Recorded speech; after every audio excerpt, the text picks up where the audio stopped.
Sveiki, aktuali tema metų pradžioje yra įmonės balansas. Pamėginkime panagrinėti šią ataskaitą ir į ką reikėtų atkreipti dėmesį. Tai pirmas dalykas yra, kad įmonės turtas turi būti lygus nuosavam kapitalui ir įsipareigojimams. Kas yra įmonės turtas? Tai yra visas turtas, kurį įmonė turi, plus tai, į ką turi teisę gauti. Pavyzdžiui, pastatai, įmonės, automobiliai, įranga, kitas kilnojamas ir nekilnojamas turtas. Į šią grupę taip pat patenka prekės, atsargos, pirkėjų skolos, sumokėti avansai tiekėjams ir turimi pinigai kasoje arba banko sąskaitoje.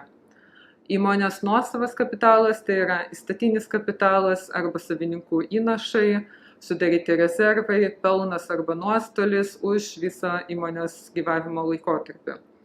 O įmonės įsipareigojimai tai žinoma yra finansiniai įsipareigojimai tiekėjams, kredito įstaigoms, valstybinėms institucijoms, darbuotojams ir kitiems asmenims.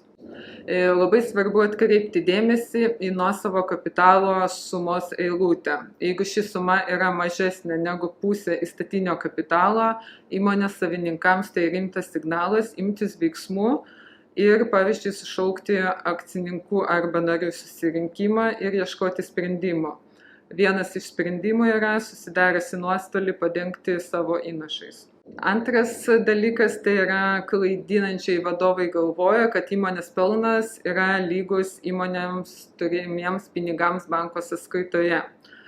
Tai šie rodikliai gali skirtis dėl pirkėjų skolų, įsigyto turto, sumokėto avanso.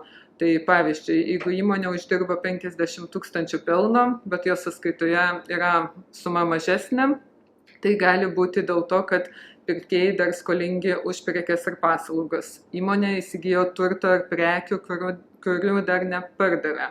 Arba įmonė sumokėjo avansus tiekėjams ar avansinius mokesčius, pavyzdžiui, kaip avansinį pelno mokestį.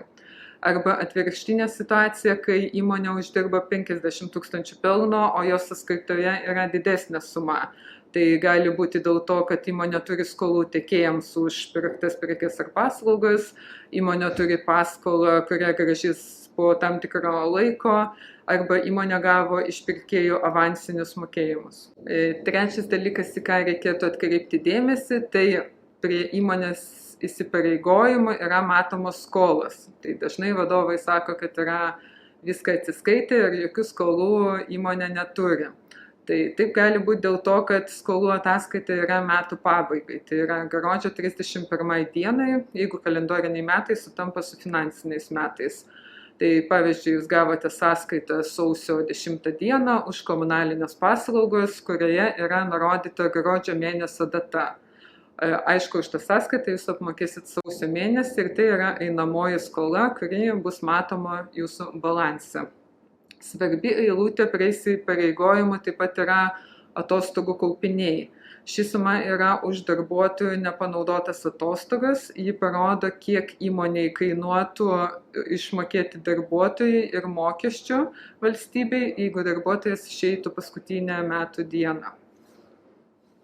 Sekantis dalykas yra gautos įplaukos į banko sąskaitą ir kasą nėra lygios pajamoms.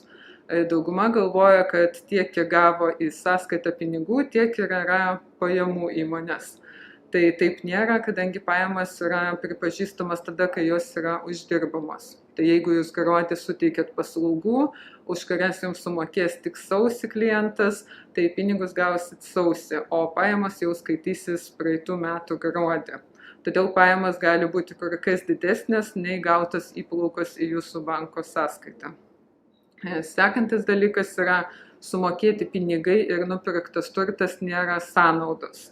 Tai taip gali būti, jeigu pavyzdžiui nusipirkot gruodžio mėnesį įmonės automobilio draudimą, sumokėjot pinigus gruodį, tačiau tai bus kitų metų sąnaudos, kadangi draudimas yra už sekančius metus. Taip pat gali būti atvirkštinis variantas, jeigu pavyzdžiui, 24 metų sausį gavote sąskaitą už 23 metų gruodžio mėnesio nuomą. Šią sąskaitą mokėsit sausį, tačiau tai bus 23 metų sąnaudas, kadangi yra už gruodžio mėnesio nuomą. Sąnaudos iš karto nepripažįstamos ir kai yra nuperkamas įmonės turtas, pavyzdžiui, automobilis. Jis iš karto į sąnaudas nepatenka, kadangi tai yra ilgalaikis turtas ir jis nusidėvi per nustatytą tarnavimo laikotarpį. Tai yra nusidėvi pamėnesiui. Paskutinis svarbus momentas, apie ką norime priminti, tai kad beveik visos įmonės turi pateikti finansinės ataskaitas registrų centrui. Patariame šias finansinės ataskaitas pateikti laiku, taip išvengsite registro centro baudų, nepalankių banko ar lizingo bendrovių sprendimų, bus lengviau gauti valstybinės subsidijas ar paramas, taip pat išlaikysite gerą įmonės reputaciją partnerių ir klientų akise. Tai primename, kad mažųjų bendrijų buhalteriai ir vadovai ataskaitas pateikia iki kovo 31 dienos sekančių metų.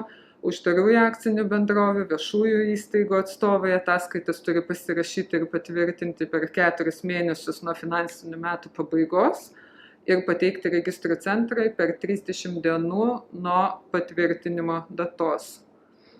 Tai tiek šiandien apie įmonės balansą. Sėkmės darbuose.